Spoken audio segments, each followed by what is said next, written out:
speeding. Speeding. Speeding. 5, 4, 3, 2, 1. The world is changing faster than ever. What used to take decades is now taking years or even months. What you see right now is the illusion that people have had for many decades about the workplace being this secure place to work the rest of your life. For the first time in the history of our nation, our children will not do as well as us. We've seen our friends get laid off. We've been laid off. We've had our pay cut. People are overworked and underpaid. They seem to have less time and less freedom. They live under constant pressure. This is going to be forced. And so even if your employer loves you, they may have to cut you. There's something wrong that on Monday morning, the heart attack rate increases by 35%. Technology is accelerating, job security is declining. It just doesn't seem like the old models of making a living are as reliable as they used to be. Every aspect of our lives, there's a better way out there, but we're still doing it the old way. We live in the greatest country on the planet, and there are a lot of people sitting around complaining and being cynical. Like everyone's whining about this old model, and I'm like, why don't you leave it? Look at all this over here. Look at all this opportunity. Since so much of our lives revolve around our work and the way we make our living, many people are thinking there just has to be a better way. The biggest challenge facing our world today is not making money, is what are we going to do with all the displaced, unemployed people? People are afraid that they're going to make the wrong decision. People are afraid of the unknown. People are afraid that maybe I don't have the skills. Hey, sports fans, industrial age is over. It's dead. It's dying. That's why going to school to get a job is an obsolete idea. A steady paycheck is an industrial age idea.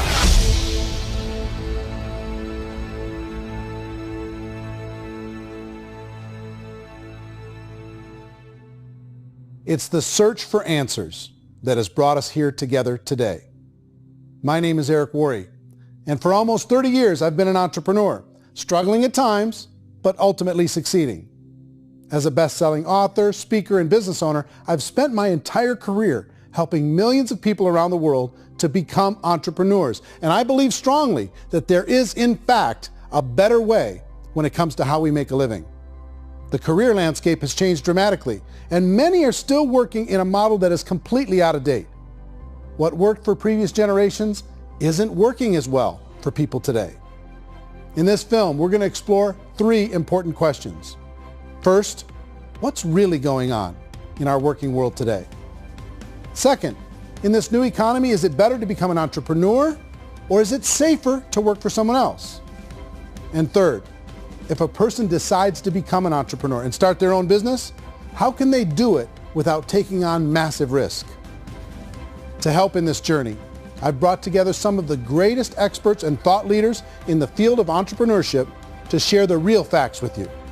My intention is to give you new information that will allow you to make choices that are not limited by an old, outdated model. Let's start by understanding what's going on in our working world today.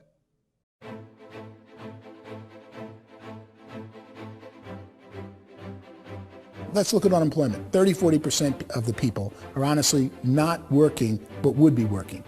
What our government does is if you haven't found a job in 6 months, we don't call you unemployed. We pretend you dropped out of the labor force. I've often said that unemployment, particularly structural unemployment, that's unemployment due to technological changes, is the first sign of economic growth. Think of it, 10 people live on an island. They go out every day and fish. One day, new technology shows up. A missionary brings them a net. Now, using the net, one pilots the boat, one throws the net. 2 fishermen can do all the work 10 used to. That's a 500% increase in productivity, 2 doing the work of 10, in one day. You don't have to learn a lot to learn how to throw a net instead of throw a fishing line. The island's got a big problem, 80% unemployment. But the island still has all the wealth of the fish because the 2 people produce as much fish as 10 did. Now, of course, looking back in history, these changes used to take thousands of years. And during that time, we went into farming and transportation. Some of us became doctors and some teachers and lawyers, and we developed all these new professions and new manufacturing jobs. Today, these changes are occurring literally in one day when a new technological advance occurs, and we don't have the social structures to deal with it or to retrain the unemployed people. So one of the things that I think is interesting as I travel across the country and really travel around the world is the way that we work and the way we get paid for work is changing pretty dramatically. On a global basis, everything is being turned upside down because of the rapidly advancing technologies. They are eliminating many jobs, and we have been left with many people not prepared for the jobs that exist. A lot of demand in public companies was to squeeze out all the fat and to get just as much margin as we possibly could, and fat equals humans. So this idea of job security in information age is so obsolete, but it's still taught inside our school system, and that's where the problem starts. There's no financial education in the school system, and people are still trained to be employees who work for that paycheck. This is a chart on the middle class. What's happening in the middle class, those that went to school, their incomes have been coming down for years. And parents still say to their kids, go to school, get a job. Now what happens to all those middle class people who are dropping off the ends of the chart? Well, they become what's called working poor. And this is what happens to working poor. But they say poverty is ending. Well, poverty may be ending, but working poverty is going up. And this is food stamp usage.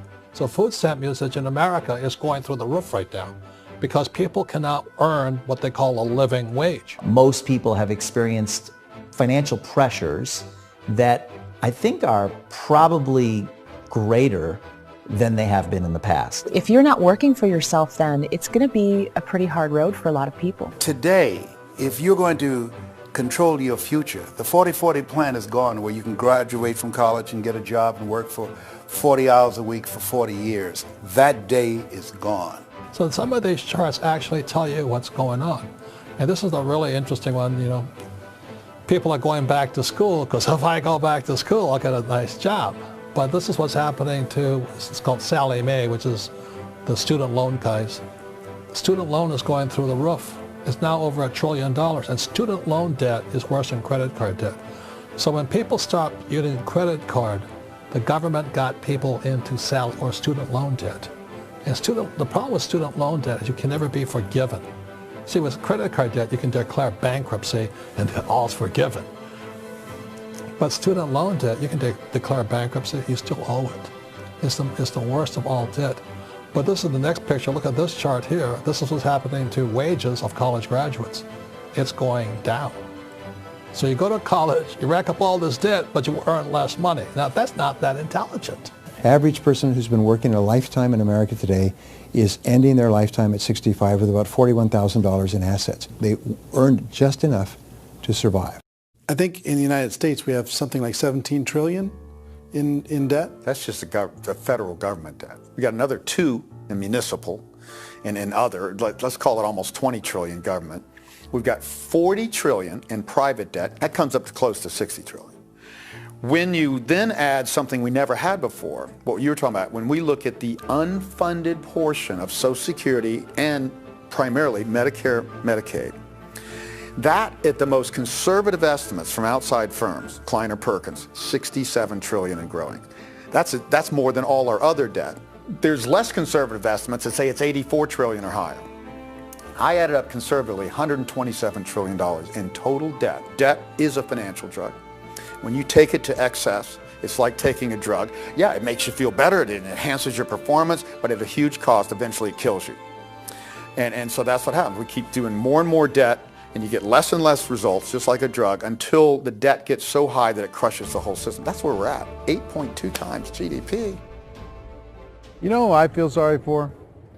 I feel sorry for the person who dreads going to work, who is sick to their stomach on Monday morning, who hates their alarm clock, who gets a little glimmer of hope on a Wednesday because it's hump day and says, thank God it's Friday. And they live for those 2 days a week where they get to be themselves and they don't have to be around people they don't like, and they don't have to play the political game in the office, and they don't have to live this half life.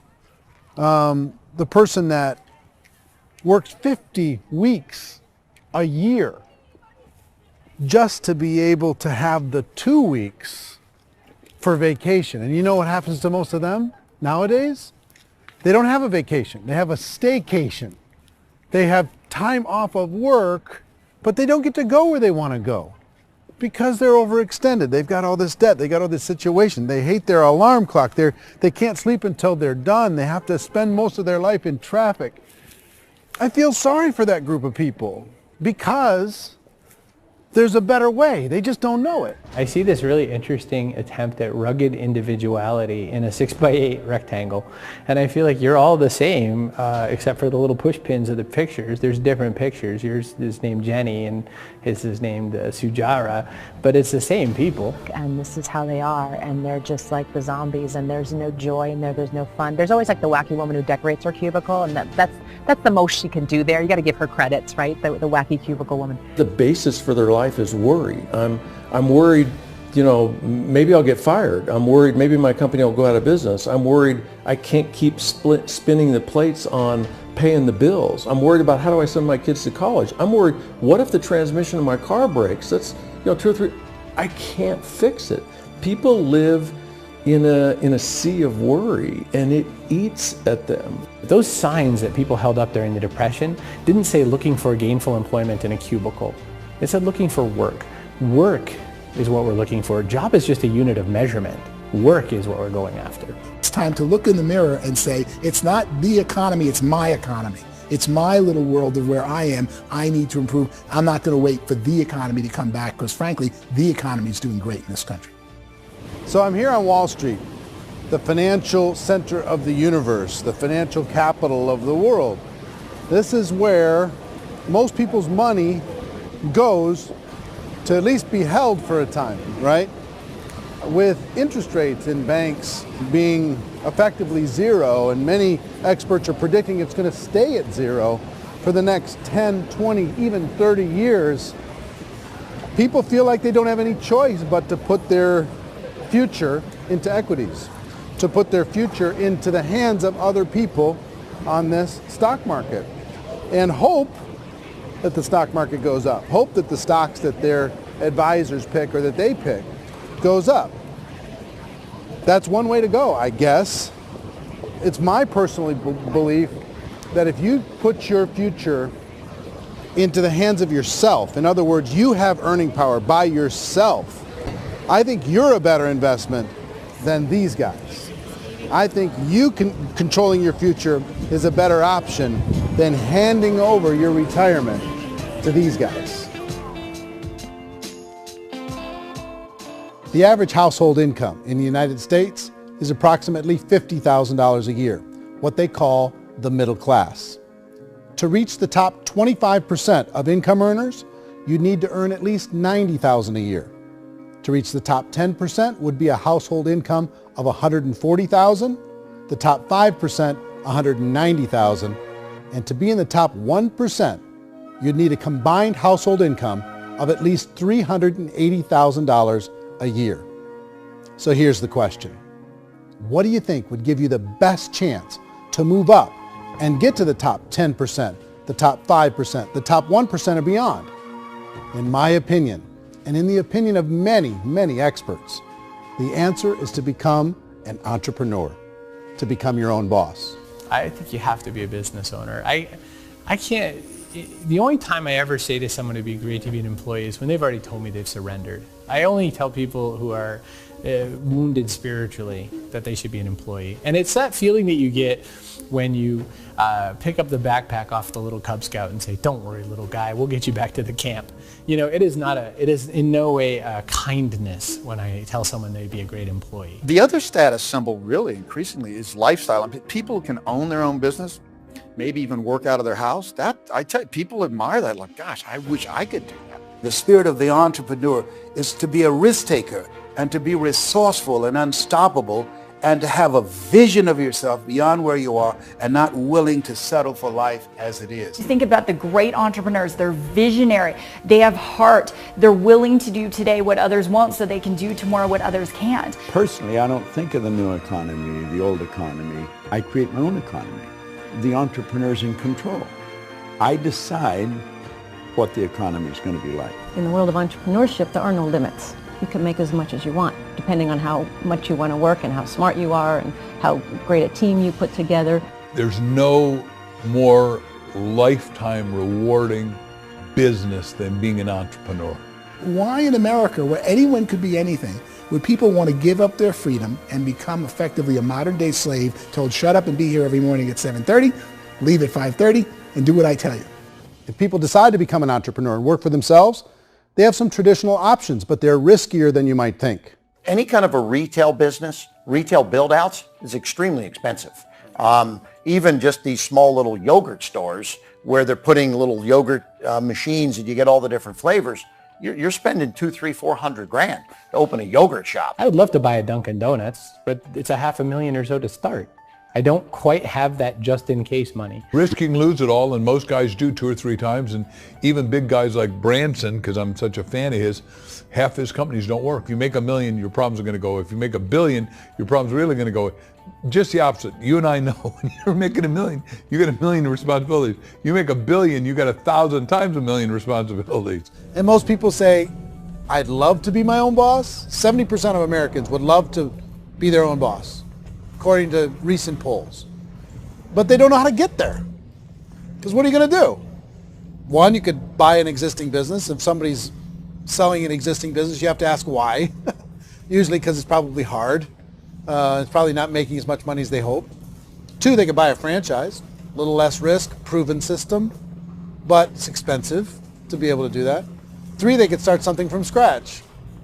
And that's where a lot of people feel like, I don't have the chops to do it. I don't have the money. I don't have the product idea. I don't have the expertise. I don't have whatever it's going to take to be able to get there, and I can't risk my family to do it.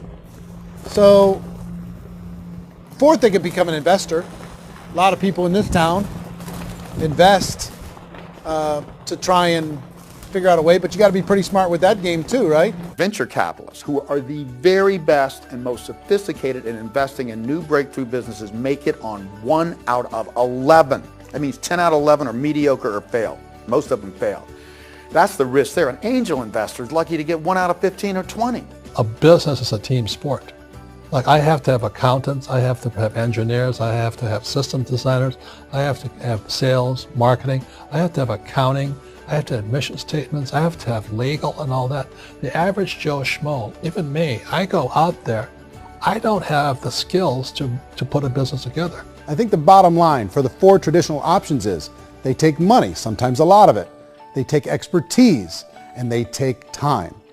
All of that adds up to just too much risk for most people. I bought a business from somebody else, and it was a lot of work. And you start wondering, what did I just buy? Because I guess ultimately I own your email list, and I just overpaid for it. People that start their own business, they spend a lot of money, they spend a lot of time, a lot of effort to get things started. And the more you invest on the upfront, the harder you typically work at it. Well, I can tell you what the success rate is of a restaurant. What is it? They're crazy enough. About 90% of them fail. About 90%, in how quickly? Year less. Wow. And if we're talking non-franchise, we're talking franchise, Sure. That's totally different. Yeah. But our students aren't getting franchise restaurants. You got to invest big money. Exactly. And with someone like McDonald's, you've had to work with the company for a long period of time, really know the To even have a chance at investing $1 million. have a chance, and it's a slim chance. What if there was a way that you had all the proven aspects, the comfort aspects, and you could still control your own life? What if there was both? In other words, you didn't have to create everything from scratch. You didn't have to be a super leader. All you had to do, what if there was a proven product already? You didn't have to create the product. And there's a proven system already, proven training already. Everything except an employer. That was the only thing that you didn't have. Do you think more people would be open to working for themselves in that environment?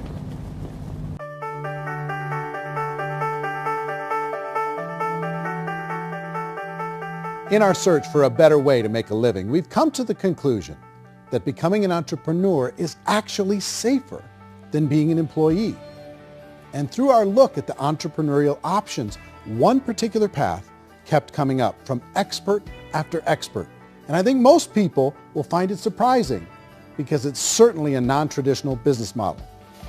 That model is for people to start their own business and become an entrepreneur through the creation of a network marketing business. Some people call it direct selling because the product is being sold directly from the manufacturer to the end consumer, cutting out the middlemen.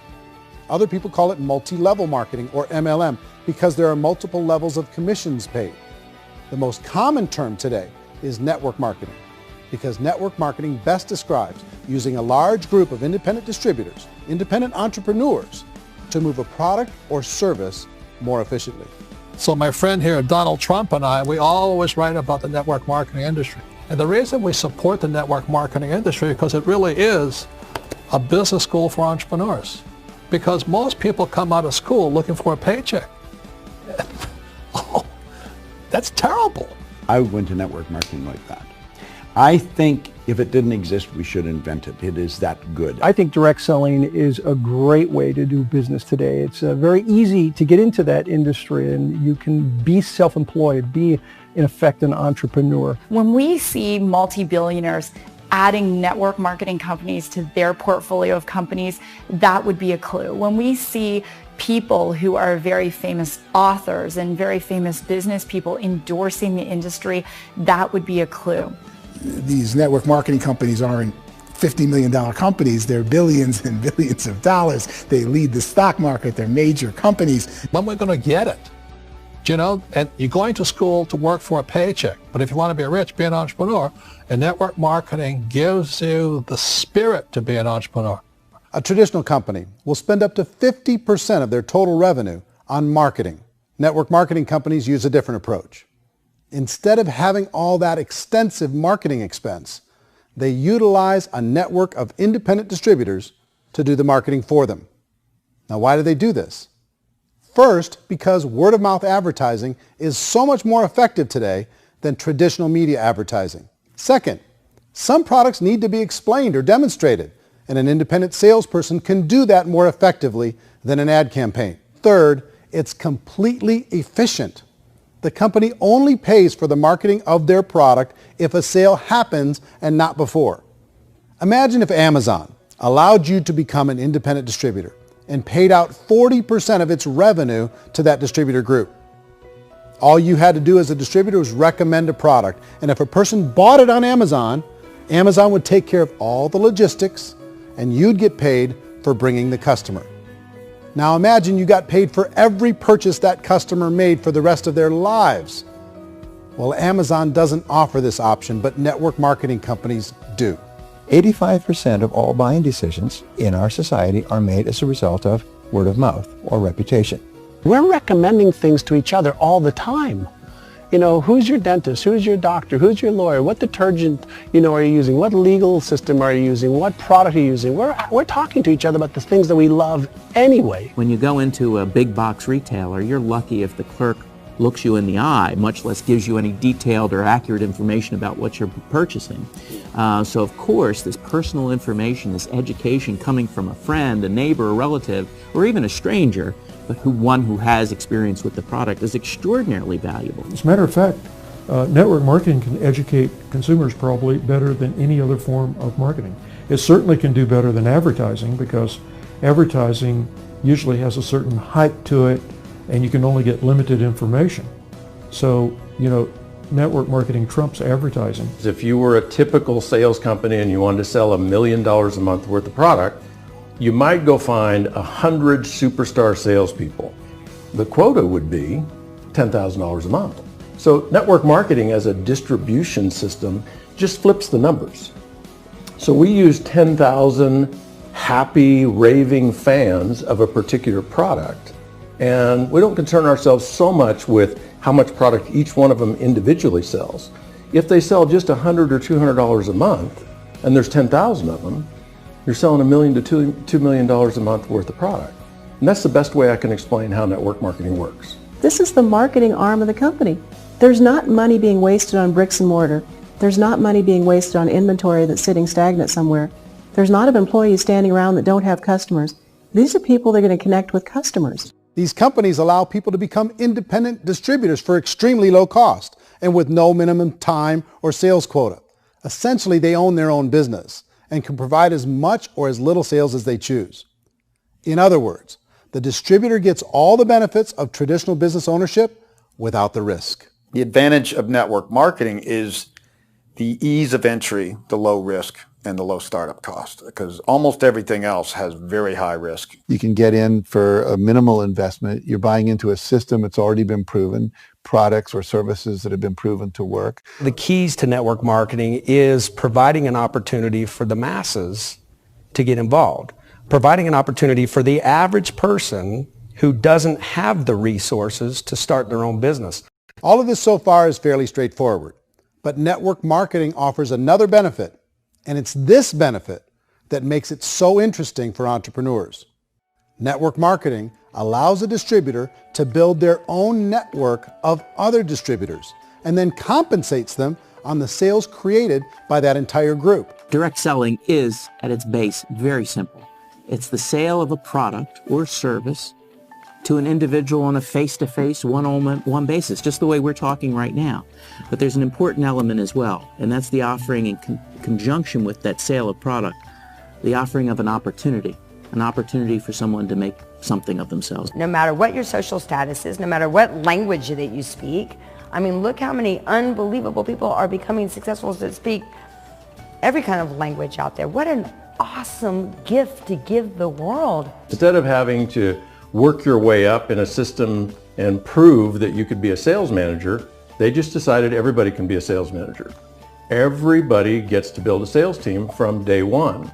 And so what that brought into the system of growth as a direct selling company is the concept of compounding or geometric progression.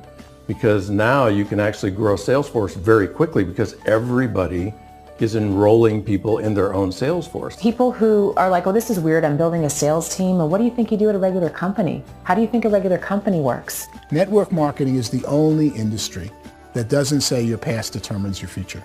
It looks at your past and says, okay, now what can we train you to do so you can have a great future? Every other employer out there wants to exploit you for what you already know, not teach you something new. Network marketing has the potential to save the United States and the world because it's going to teach people not to be employees, but to be entrepreneurs.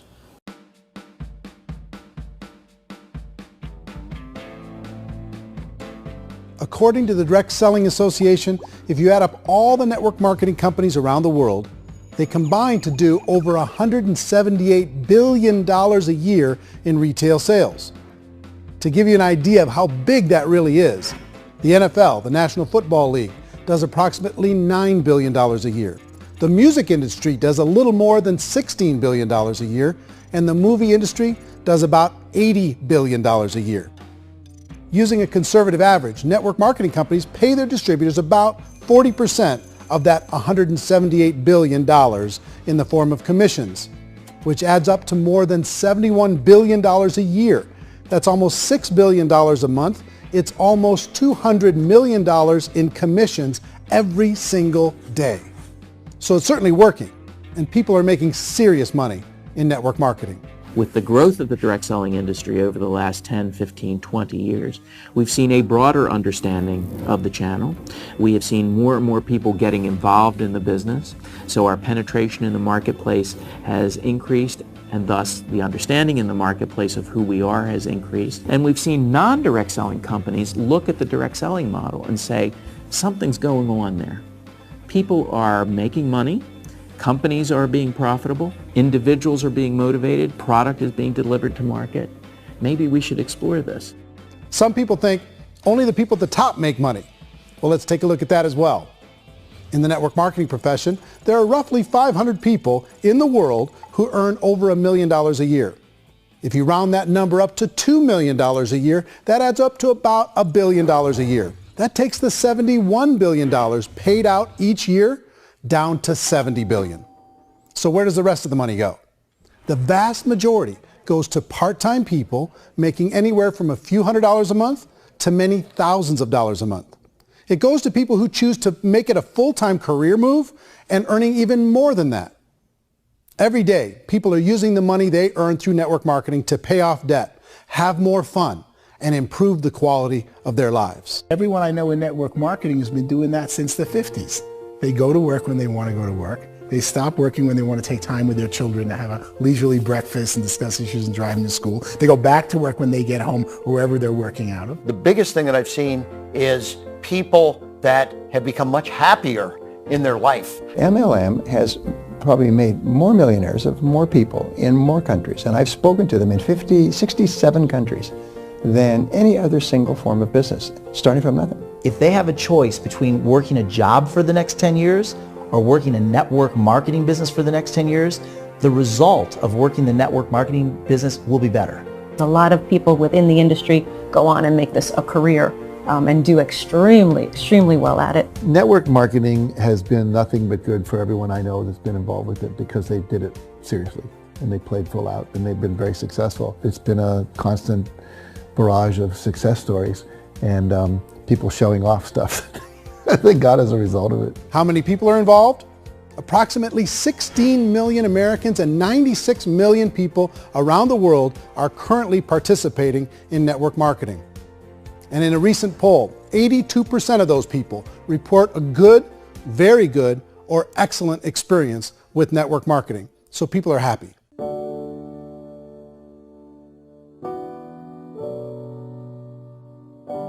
So I've taken a look at the network marketing profession and really tried to understand why so many people are confused as to the validity of this as a business. One is this pyramid shape. People get really messed up with this pyramid. Oh, it's one of those pyramid things. So I just think there are a lot of haters out there who really don't understand the industry and say, oh, it's a get-rich-quick scheme. It's a pyramid. Well, corporate America is a pyramid scheme. You know what I mean? It goes like this. You have thousands of MBAs, let's say working for Ford or General Motors or Coca-Cola. If all these MBAs, they're all trying to get to here, that's a pyramid. Only one guy's going to make it. Every 10 years, one's going to make it. Whereas you look at network marketing, it's like this. So you're here, and your job is to develop other CEOs coming up behind you. So it's an inverse pyramid. In network marketing, it's a very simple concept. If you sell product, you get paid. It is paid based on production. There is no first mover's advantage. There is no investment component where the more somebody spends, the more they're entitled to make. So the two are polar opposites of each other. It doesn't matter what shape the company is or the compensation plan is shaped, whether it's a circle or a pyramid or a triangle or a trapezoid, it doesn't matter. If compensation is coming primarily from recruitment, then you've got a problem. On the other hand, if an operation is basing their compensation to participants on the basis of sales, even when those sales are generated by people you've recruited, well, then you're a perfectly legitimate enterprise. That's the legal test. It's the practical test. Another issue that's been true in the past that is no longer true now is people used to be in network marketing loaded up with products that they couldn't sell and they ended up a loser. They ended up with a bunch of product in their garage, they ended up with a bunch of products sitting in their kitchen shelves or whatever, and they thought they could sell it and then they weren't willing to or able to sell it and they ended up with a bunch of stuff and they were bitter about it. There was this thing called front loading where you had to buy if you bought $25,000 worth of product, you got better commissions and all this. Today, it's almost all done by computer. It's direct mail comes from a warehouse somewhere else. You don't have to have all this inventory. You don't have to stock up. It's a paperless world now. Most of it's done online. You have a back office. It really works. And the technology has changed everything. Third issue is people start talking about 99% of people in network marketing don't make any money. Well, we've talked about that over the course of this journey together.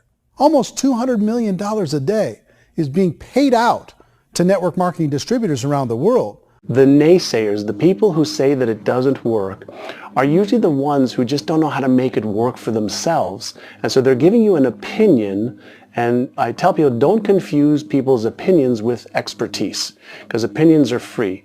And don't confuse sincerity with the truth, because people can be sincerely wrong. But here's the reality inside of network marketing.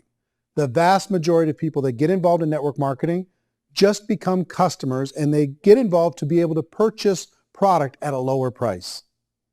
If you take Costco as an example, if a person goes into Costco and gets a membership to Costco so they can get a lower price on the product, we don't call that person a loser because they have a bunch of product that they walked out with with a smile on their face. Yet when some people want to take a look at network marketing, they say, well, those people, they're just using the product and they aren't earning an income, so they must be a loser. They're not a loser, they're a happy customer. That's the vast majority of people that are involved in network marketing. Now, a smaller percentage of those people decide to go build a business.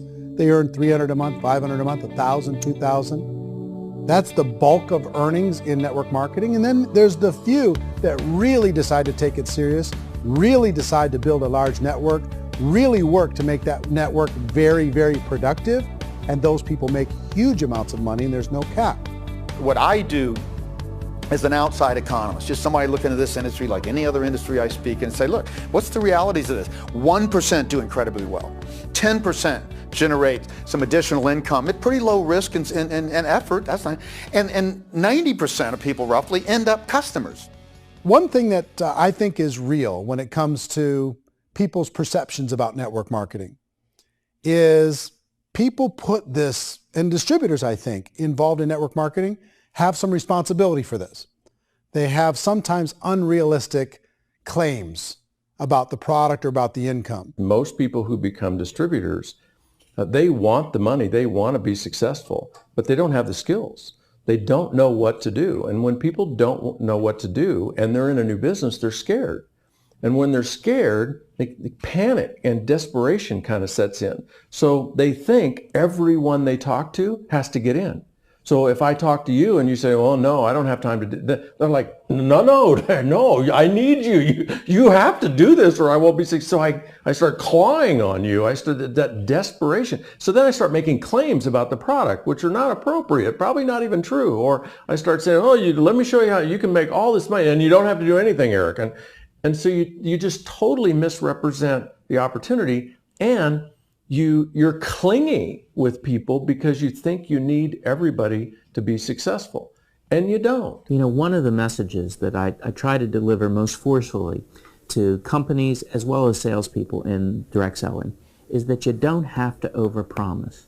The reality is in network marketing, there's a lot of hard work involved. There's a lot of effort. You're going to have to develop yourself. It's a business like anything else.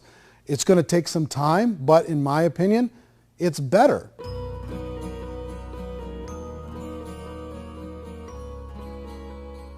It's light years better for people starting today than it was even 5 years ago. I think it's more widely accepted now, and people understand it is a business. It is being an entrepreneur. It is being a business owner. Our belief system is based upon our evaluation of something.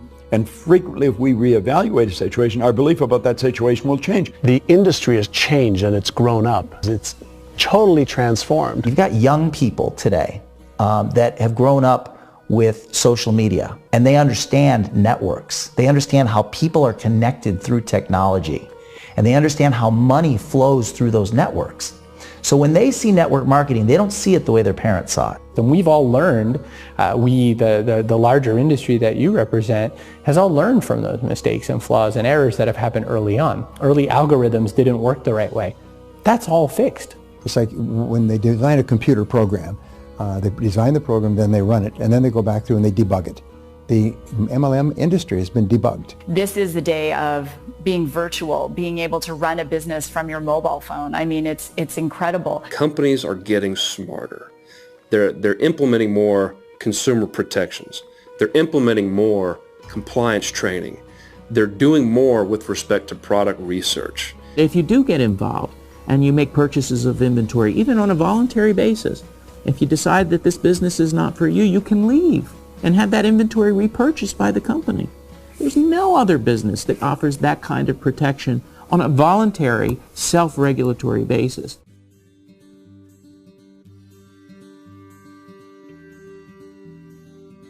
If you decide to look further into a network marketing business in order to generate more cash flow for your family, I would recommend reviewing the following 4 elements. First is the product or service. And on the product or service, I would ask 5 important questions. 1, do you like it? Is it something you would feel comfortable sharing with others? 2, is there a recognized need in the marketplace? It's hard to create a need if one isn't naturally there. 3rd, does the product meet that need? Does it solve a legitimate problem for consumers? And 4th, is it priced to sell? Can it compete in the marketplace? And fifth, is it priced for profit? Is there enough margin for the company and the distributor to be able to generate income for the long term? If you can answer the questions on the product to your satisfaction, the next element to consider is the company itself. Is it well run? Do you believe in the founders or the management team? Do you feel they have what it takes to go all the way?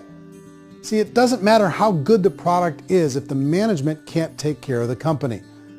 Good management can change with the times. They can handle adversity. They can make good decisions. Make sure you choose a company that can serve you for a long time. The third element to consider is the compensation plan. And with that, there are 3 important things to look at. First, a brand new person needs to be able to generate some money fairly quickly. It may be an obvious reason, but you can probably imagine the ripple effect of a distributor getting involved and having even a small victory fast. That can only help with the overall success of the organization. Second, a person should be able to develop a moderate part-time income in a reasonable period of time. As they develop their network and as their sales grow, they should be able to enjoy more benefits.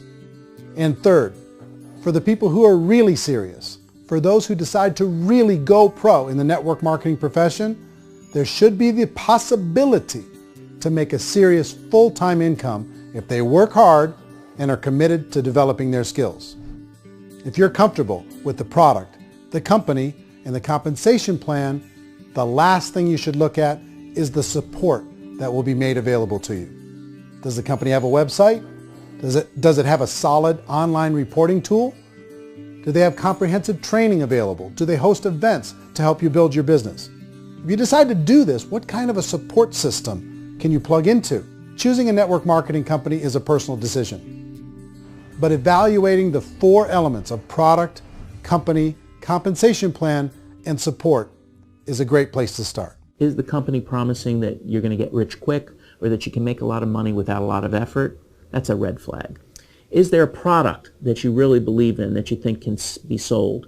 Or are you being told by salespeople or the person who's trying to recruit you or by the company itself that don't worry about the product, all you have to do is recruit other people into the business? Red flag, warning sign. If you're hearing that, take a second or even a third look. Get to know the customers, the products, the business, have some success, and see where the opportunities might take you to move up in the organization. You want to find out how concerned are they about my education, my training, and my development? Is there a space for me to grow?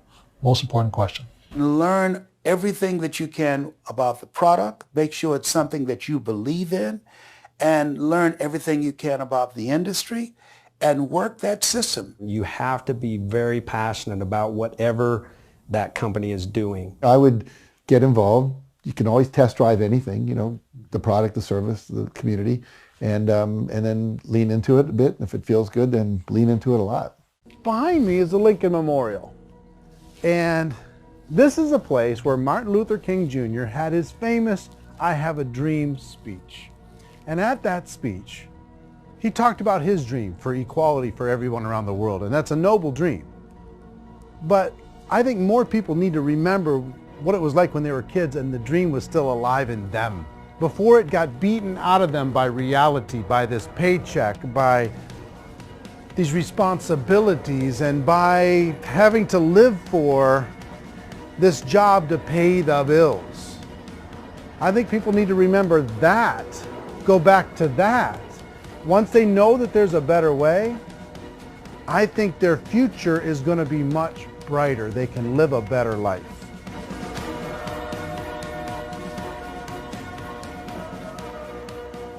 So if you're considering getting involved in a network marketing company, let me offer you just a few pieces of advice. First, network marketing isn't perfect. It's emotional, it's challenging. Like any entrepreneurial venture, it can have its up days and its down days. But if you have an entrepreneurial bone in your body, it's just better. Second, if you're going to do it, decide to be professional. Decide to go pro. It's better to do that than just be this amateur sticking your toe in the water. Third, as any professional, you're going to have to learn some new skills. And I promise you, inside of the network marketing profession, they're not too difficult to learn. Fourth, like anything worthwhile, it's going to take some time. Don't expect that you're going to get to the finish line right out of the gate. And fifth, it's worth it. It's worth it to be able to take charge of your life again. It's worth it to be able to control your own financial situation. It's worth it for the people you're going to be able to spend time with. It's worth it for the things you're going to be able to see and the experiences you're going to be able to experience. It's worth it for the causes you're going to be able to contribute to, the lives you're going to be able to touch, the customers you're going to be able to help, the friendships you're going to be able to develop. I promise you, it's worth it. Remember, most people are searching for answers just like you are. But I do have to tell you the catch to network marketing. If there is a catch, if you want to understand this from an emotional point of view, people say, well, it sounds too good to be true. It's not. It's hard work. But here's the catch. Most people still don't understand it. So you're going to have to endure the loss of social esteem from ignorant people. The uneducated will think less of you.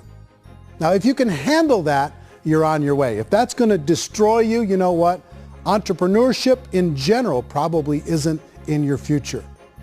If you can face that catch, you can become unstoppable. I want everyone to really contemplate this if they're not in network marketing. You're in a job, you probably have a mortgage, you have rent, you have debt, whatever's going on. You're in a prison. You work just hard enough to keep them from firing you, and they pay you just enough to keep you from quitting. Come on! I've been there, done that, and bought that t-shirt. In network marketing, if you run into failure, it's really just a homework lesson for yourself. There's no one to blame. You really have no excuse not to be successful. You just don't. People don't want to hear that, but there's so much available to you. If you want to be a good network marketer, be a student to the people above you, be a fellow traveler to the people on the same level, and be a teacher to those below, and know when it's appropriate to do which. People who are not afraid of asking people to buy things, or not afraid of persuading people with a chance they may say no, these people own the future. Nothing happens until something moves. So you got to go move, you got to go do something, or nothing's going to change in your life.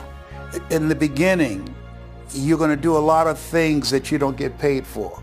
But as you go down the road, you get paid for a lot of things that you don't do. And your job is rehabilitate the spirit, the entrepreneur spirit in all of us. Get it back. Either give it a strong yes or a strong no, but no wishy-washy, dilly-dally stuff in the middle. There's dreams and there are nightmares, but I believe that the biggest nightmare of all is when you don't pursue your dream. You're going to see some monumental growth in this profession. It's an exciting, exciting time to be involved with the network marketing profession. The next 10 years, I see just exponential growth. When that tipping point comes, it's not a matter of asking somebody, have you ever heard about network marketing? You're really asking them, which company are you building your wealth in? We are here to fix the world, to improve relationships with other people, to improve other lives. And the real reward comes as an entrepreneur in any level from teaching somebody something and watching them soar. There is no greater reward.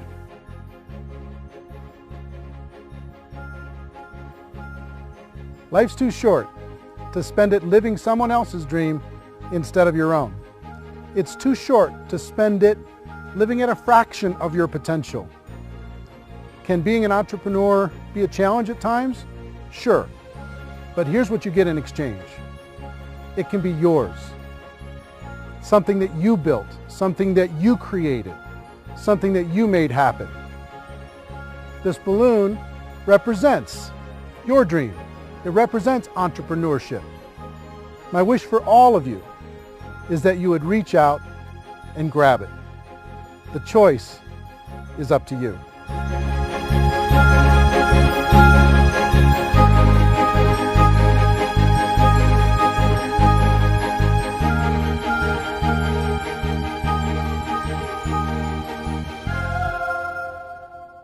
Hey, if you're involved in network marketing, there's a book that you need to read. It's called GoPro, 7 Steps to Becoming a Network Marketing Professional, and I want to send it to you absolutely free anywhere in the world. All you have to do is cover $6.95 for shipping and handling, and I will send it to you. This is the #1 book in network marketing.